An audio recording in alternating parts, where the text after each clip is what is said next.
நான் என்ன கேட்குறேன் அப்படின்னா, கோவிலுக்கு போனால் விபூதி வைப்பாங்க, குங்குமம் வைப்பாங்க, சந்தனம் கொடுப்பாங்க அப்படின்னு உனக்கு நல்லாவே தெரியும். அப்படி தெரிஞ்சிருந்தும் என்ன கூந்தலுக்கு நீ கோவிலுக்கு போற அப்படின்னு நான் மட்டும் இல்லை, ஒட்டுமொத்த தமிழர்களும் இன்னைக்கு திருமாவளவனை போட்டு கீழே கிழிச்சிட்டு வராங்க.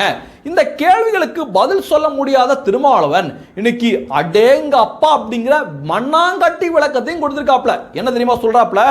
நான் விபூதியை நாள் முழுக்க வைக்க முடியும், நான் ஒரு அரை மணி நேரம் விபூதியை வச்சுக்கிட்டேன் அப்படின்னு மண்ணாங்கட்டி விளக்கத்தை கொடுக்குறாப்ல. யோ, நீ காலம் ஃபுல்லா திமுகவுக்கு கொத்தடிமையா சொம்படுத்திட்டு இருக்க.